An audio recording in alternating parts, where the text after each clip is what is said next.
Whether you're a beginning photographer or a seasoned professional, there's no denying that mirrorless cameras are all the rage and have been for a number of years. What I did a number of years ago is, after trying mirrorless and many DSLR systems, I went back to DSLR as my main and kind of primary system.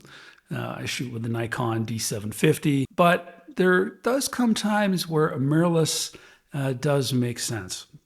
There's certain jobs, there's certain projects that I do where, having a silent shutter or having some of the benefits of a mirrorless camera, it certainly is a good thing to do.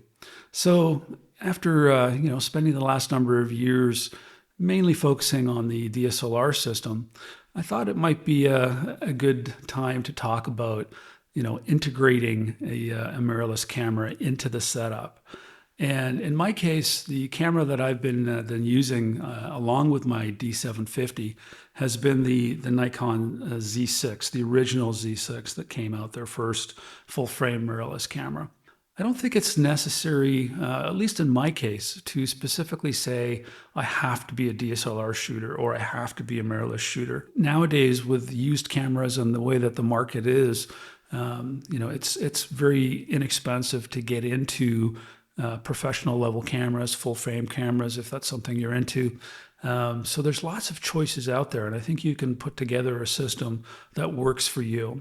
Is the Nikon Z6 a good choice in 2026? At the time of recording this video, this camera is quite a few years old.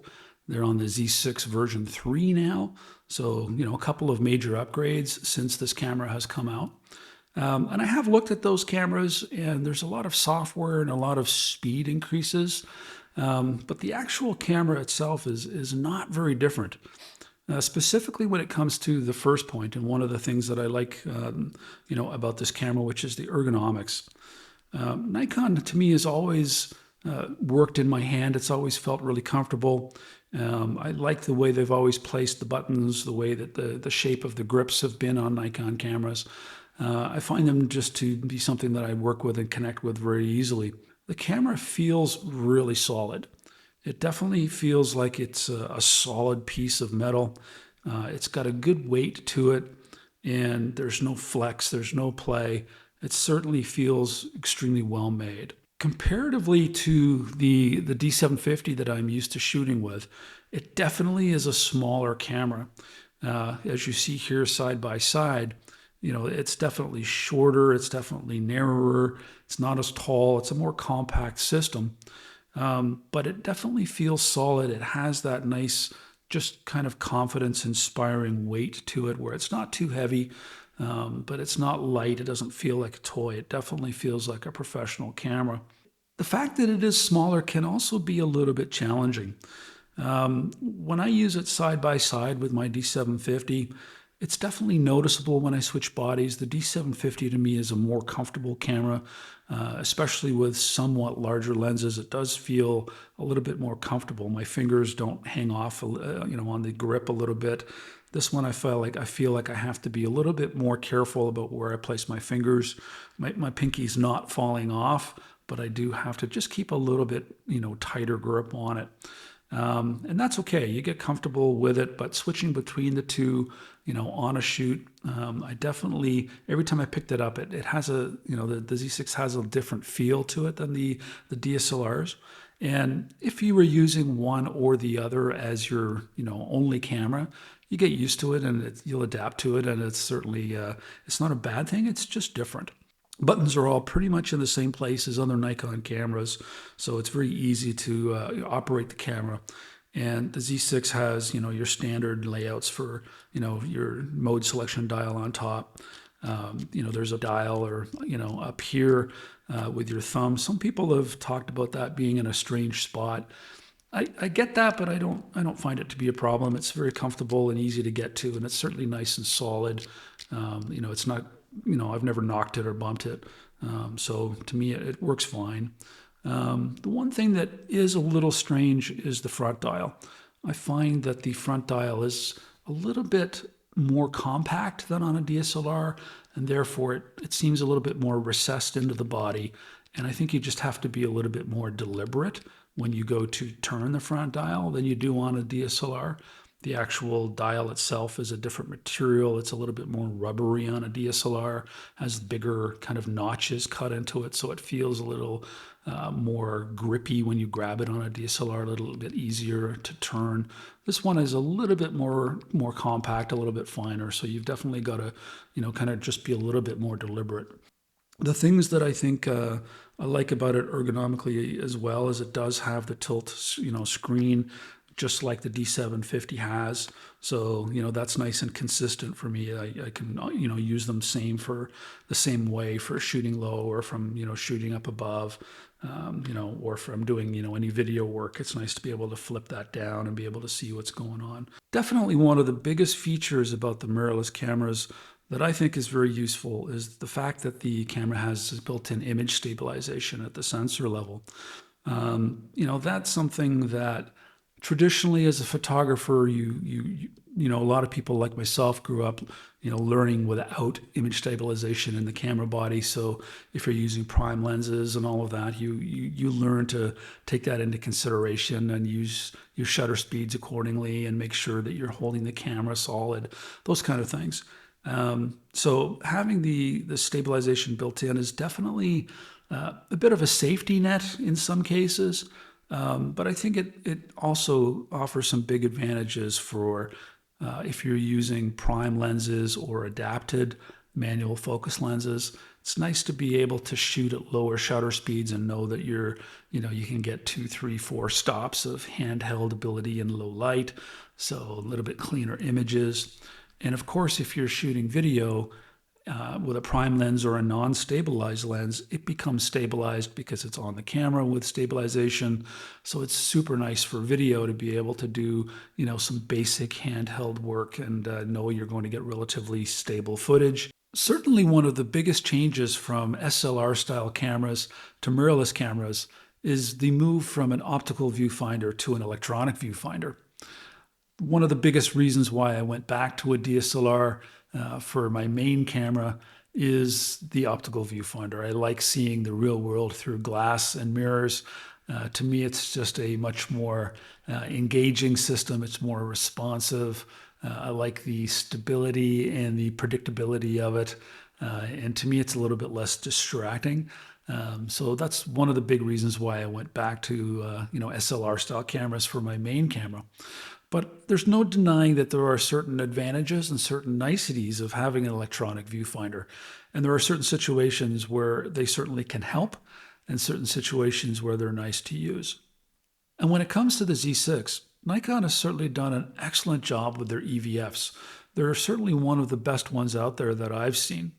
And I think that it, interestingly enough, has to do more with the optics, with the glass, and how they have designed the system to allow you to see the EVF and what you're looking through before you even get to the EVF. One of the other big benefits is if you're shooting video, it's nice to be able to look through the EVF, to see the stabilization, to see the focusing, to see, what you're going to get as far as color balance, and perhaps even your picture style or the kind of hue and saturation that you've got on your video. It's nice to be able to see that, through the EVF. So it's certainly a benefit that way.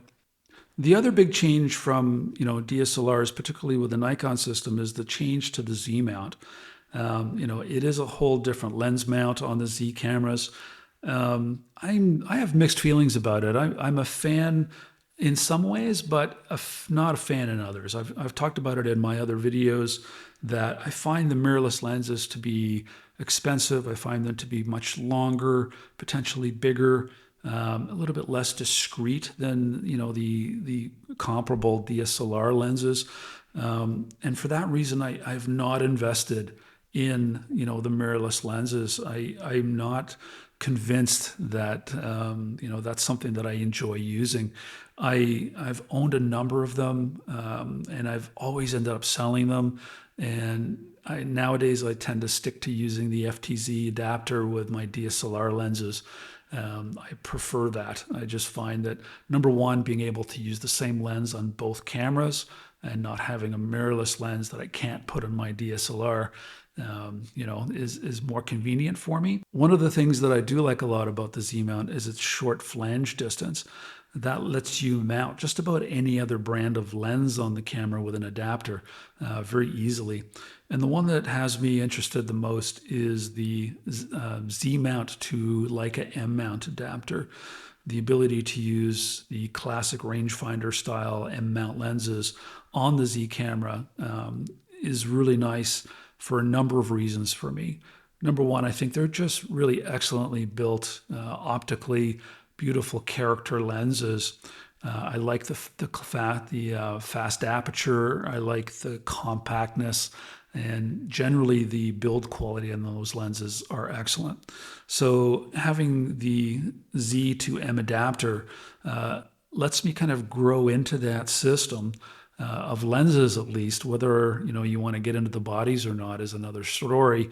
I think definitely the other benefit and the main reason why I have a mirrorless camera, particularly the Z6, is for situations where I want to be more quiet, a little bit more discreet. I photograph music events, church events, things where it's nice to be a little bit more discreet, and having a quieter camera certainly can be a benefit. There are a number of jobs that I do where they are now requiring and actually are starting to ask in the rider, that you're using a silent camera. And that's something that has only started to come around in the last few years, but it's certainly something that's there. And having that, as a professional, you're not going to say, "I'm sorry, I can't do the job. I only shoot DSLR." It's not necessarily the wisest choice financially, or as far as growing your career to turn down jobs because you can't shoot silently. So having a mirrorless camera is certainly a nice thing in that situation. So the Nikon Z6 in 2026, I think it's an excellent camera to look at if you're interested in pursuing mirrorless without perhaps the cost of some of the new cameras that are $3,000, $4,000, $5,000. I've looked online, and you can, here in Canada, see Z6s for anywhere from probably $800 to $1,100 seems to be about the going price, which I think is an excellent value for a full frame camera. It is 24 megapixels. It has an excellent sensor. Image quality is just superb out of this. Very, very similar to what I'm getting out of the D750. That is one of the things I like about it, that the megapixels are about the same. So using them together works really nicely. So, an excellent EVF as far as EVFs go. Really nice image stabilization, excellent image quality. Ergonomics that if you've used Nikon cameras before, I think you're really going to enjoy. It's very easy to use, very comfortable to hold. I don't really see any downsides. Autofocus is, I would say it's fine. It's not, going to, I think, be a great sports or action photography camera. It's not going to compete with some of the faster processing that's going on these days. But for what I would consider your regular photography, for photographing, people, for photographing places, I use it for event work a lot. The autofocusing is certainly fine. You do have to, I think, just be a little bit more attentive to it. I don't use a lot of the fancy eye tracking and bird tracking and all those kind of features. As I've mentioned, I tend to use the center focus and recompose method, just so I'm not bouncing around a lot and trying to chase the focus. I tend to just focus very quickly and move around a little bit. So to me, it works, very, very close to what the D750 is. As the light gets lower, though, the D750 does a better job, and I will use that one, most of the time in that situation. But I think an excellent choice, the Z6 in today's world. A great value, really nice camera to use, and with the FTZ adapter, the ability to use the lenses that I currently use on the DSLR cameras, make it a nice addition to the system. And again, the benefits of the silent shooting, the stabilization, the benefits that a mirrorless camera can have are nice to have. So, very recommended. I think it's a great camera to have. There's definitely, a lot of people using them, and a lot of people that, have owned it since it came out a number of years ago and haven't upgraded to the newer models because perhaps there isn't enough difference to them to do that. And I can see that the cameras haven't changed that much in future versions. So I think this is still a great choice for a lot of reasons. Particularly when you take the value proposition into account. So you will be seeing a little bit more of mirrorless camera on the channel. The DSLR is still my primary camera, still what where my heart is, what I enjoy using the most. But I do think that there's nothing wrong with using both systems if you can make them work together nicely.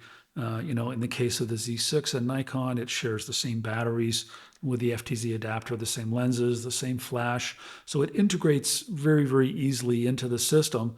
There's just some slight differences while you're using it that you have to take into consideration, which you get used to. And, I think it's an excellent camera to have. My name is Mike Kovaliv. Thanks very much for watching. If you enjoyed the video, please give it a like and subscribe. I have the ability to join now if you'd like to help support the channel. And I think YouTube has a new thing where you can actually click and help promote with points the video as well. So if you'd like to do that, that'd be much appreciated. Thanks again, and I'll see you in the next one.